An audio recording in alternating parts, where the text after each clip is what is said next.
जय हिंद साथियों, नमस्कार। स्वागत है आप सभी का आपके अपने YouTube channel Mahendra Beawar coaching पर। दोस्तों आज हम बात करेंगे क्लास 12 दोस्तों ज्योग्राफी का।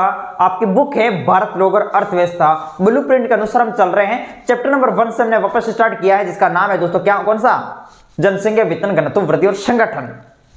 आपको पता होगा फर्स्ट बुक तो मैंने अच्छे से कवर करवा दी है, लेकिन आप मान नहीं रहे कि सेकंड बुक भी करवाओ।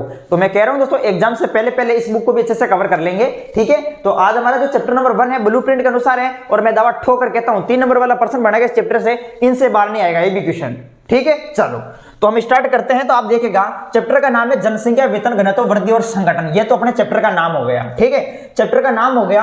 अब इस चैप्टर से किस तरीके से प्रश्न पूछे जाएंगे वो देखो दोस्तों, इसमें यहां पर देखो पहला क्वेश्चन आपके सामने जो लिया है, मैंने क्या लिया है, पहला क्वेश्चन जो आपके सामने लिया है वो ये लिया है दोस्तों। आप देख सकते हैं कि वस्तुनिष्ठ में कि भारत में पहली संपूर्ण जनगणना हुई थी। कब हुई थी भारत में पहली संपूर्ण जनगणना?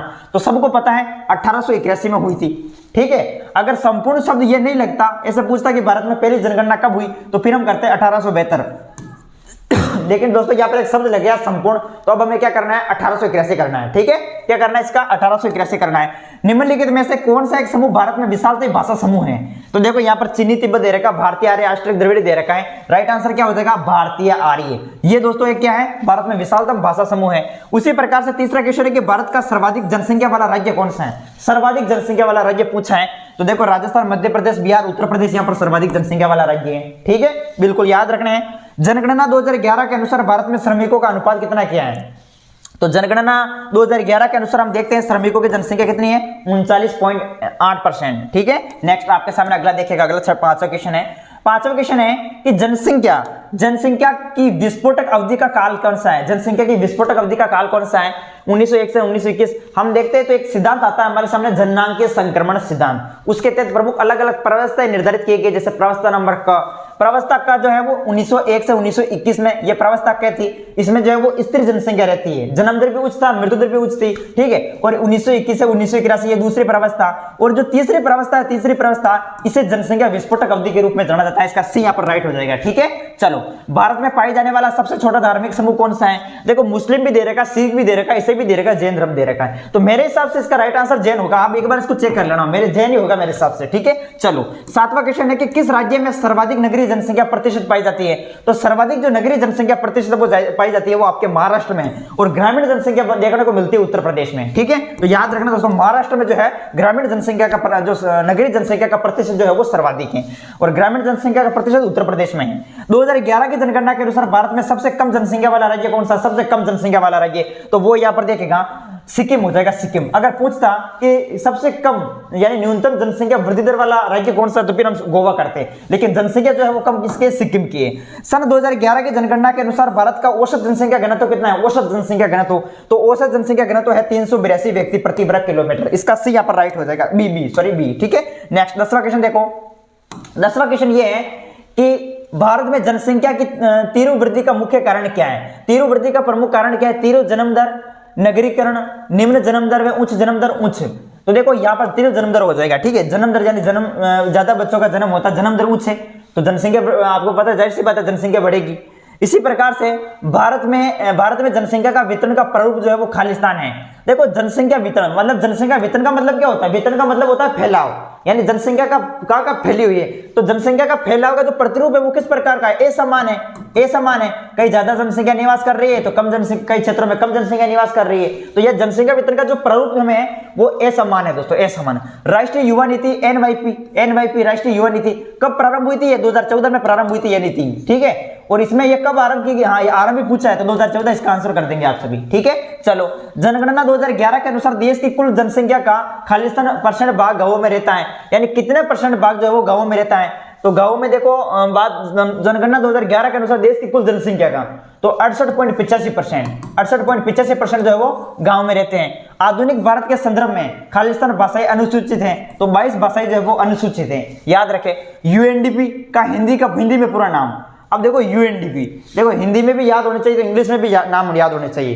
देखो हिंदी में क्या है, United Nations Development Programme, United Nation Development Programme यानी दोस्तों संयुक्त राष्ट्र विकास कार्यक्रम, संयुक्त राष्ट्र विकास कार्यक्रम। याद रखना आप सभी, संयुक्त राष्ट्र विकास कार्यक्रम जो है वो यूएनडीपी का पूरा नाम है। लद्दाख क्षेत्र में देखिएगा, कौन से क्षेत्र में, लद्दाख क्षेत्र में खालिस्तान धर्म को मानने वालों की संख्या सर्वाधिक है। तो लद्दाख में हम देखते हैं तो यहाँ पर देखिएगा, एक तो बौद्ध धर्म को मानते हैं, बौद्ध धर्म को, बौद्ध और ईसाई धर्म जो नहीं, मुस्लिम धर्म, बौद्ध और मुस्लिम जो है, इस्लाम धर्म कह सकते हैं, मुस्लिम धर्म या इस्लाम धर्म, बौद्ध या इस्लाम धर्म जो है, इस्लाम धर्म को मानने वाले लोगों की संख्या सर्वाधिक है लद्दाख में। ठीक है, तो यहाँ पर आपको ध्यान रखना है, तो बौद्ध और एक इस्लाम धर्म लद्दाख क्षेत्र में। सन 2011 की जनगणना के अनुसार भारत की जनसंख्या खालिस्तान करोड़ थी। देखो 2011 में कितनी थी, 2001 में 102.07 करोड़ थी। उसी प्रकार से 2011 में बढ़ जाती है, कितनी हो जाती है, 121 करोड़ हो जाती है। ठीक है, तो यहाँ पर आप 121 करोड़ कर देना। नेक्स्ट आगे देखिएगा, अति लघुतरात्मक प्रश्न पूछे अब की बार। देखो अब अति लघुतरात्मक प्रश्न क्या पूछा है कि जनसंख्या की दृष्टि से भारत का विश्व में कौन सा स्थान है। अब देखो दूसरा स्थान है, सबको पता है, लेकिन अब पहला हो चुका है। पहले चीन का था, आपको पता, चीन का पहला स्थान था, लेकिन अब जो है दूसरे करना, इसमें दूसरे करना दोस्तों। पहला स्थान तो किसका है, चीन का है, और दूसरा स्थान भारत का है। लेकिन अब नई रिपोर्ट आई तो उसमें हम देखते हैं तो दोस्तों प्रथम स्थान भारत ले लिया भाई जनसंख्या में। जनसंख्या घनत्व से क्या आती है, जनसंख्या घनत्व परिभाषा लिख सकते हैं कि पृथ्वी के प्रति इकाई वर्ग क्षेत्र में निवास करने वाले व्यक्तियों की कुल संख्या को जनसंख्या घनत्व कहते हैं। और जनसंख्या घनत्व को किसमें मापते हैं, तो प्रति इकाई वर्ग क्षेत्र में से मापा जाता है। या फिर अगर प्रश्न आ जाए जनसंख्या घनत्व परिभाषा आपको याद नहीं होती है तो इसका सूत्र भी आप लिख सकते हैं कि जनसंख्या घनत्व बराबर क्या होता है, कुल जनसंख्या अपॉन कुल क्षेत्रफल। ठीक है, तो ये भी इसका सूत्र है, याद रखेंगे आप सभी।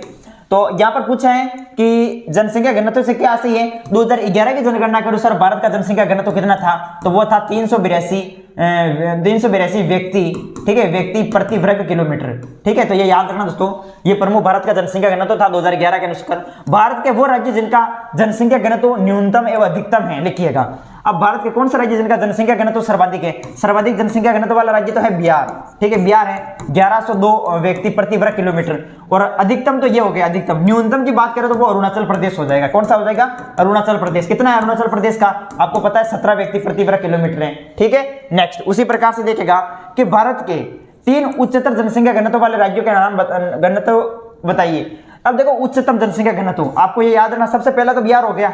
ठीक है, सर्वाधिक जनसंख्या में जैसे बिहार हो गया। बिहार के बाद में बात करें तो देखो आपके सामने पश्चिमी बंगाल आ जाएगा, पश्चिमी बंगाल के बाद में आ जाएगा उत्तर प्रदेश।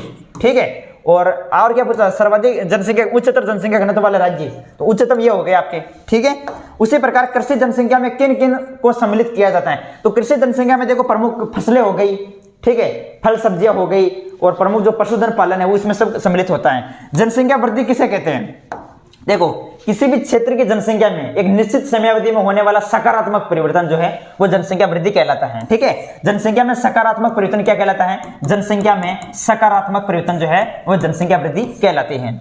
इसी प्रकार से राष्ट्रीय युवा नीति 2014 में किस आयु समूह के व्यक्ति को युवा के रूप में परिभाषित करती है। राष्ट्रीय युवा नीति कब प्रारंभ हुई, 2014 में, और इसमें जो 15 से 29 वर्ष के व्यक्तियों को युवा के रूप में परिभाषित किया गया है।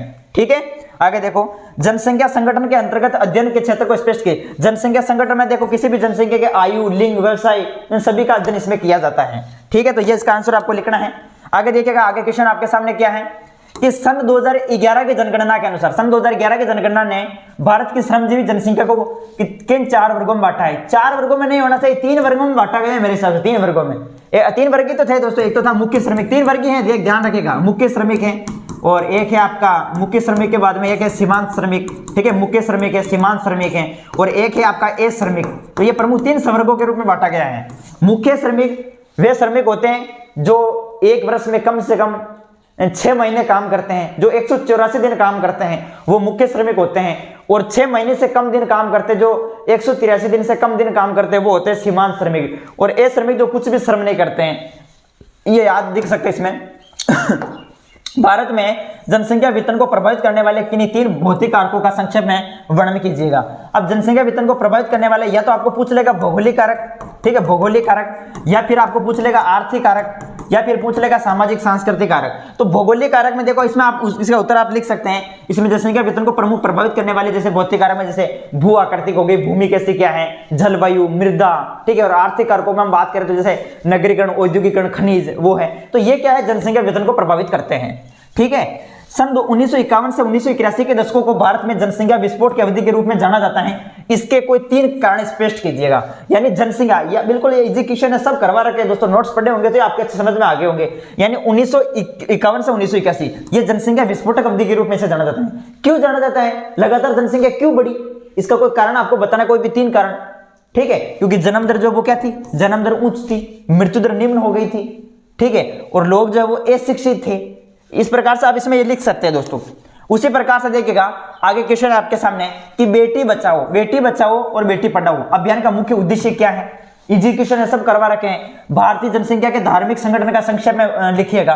तो कुल मिला के ये थे प्रमुख क्वेश्चन, ठीक है, इस चैप्टर के सभी क्वेश्चन। और ये सब क्वेश्चन वैसे आपको देखो नोट्स में अच्छे से मिल जाएंगे, अगर नोट्स आपने पढ़ लिए होंगे। अगर आप भी आप चाहते हैं कि भाई पूरे साल मैंने मेहनत की है लेकिन मेरे नोट्स बने हुए नहीं है, तो नोट्स की प्राइस 50 रुपए है। आप नोट्स को अच्छे से पढ़ लीजिएगा, दोनों बुक मिल जाएगी 50 रुपए में, ठीक है। आप मोबाइल में मिलेगी, मोबाइल पीडीएफ के रूप में व्हाट्सएप पर। तो आप जो इनको अच्छे से याद कर लेना, अच्छे से अभी पढ़ लीजिएगा, समय है आपके पास। आप चाहते हैं कि भाई हमें नोट्स नहीं है, हमारे तो इंपॉर्टेंट क्वेश्चन आंसर याद करने हैं, तो फिर 30 रुपए में मिलेगी वो सीरीज। नीचे व्हाट्सएप नंबर दे रखे हैं, अगर चाहिए तो मैसेज कर देना दोस्तों, नहीं चाहिए तो मत कीजिएगा, ठीक है। मेरे क्लास अटेंड करते रहना, ओके।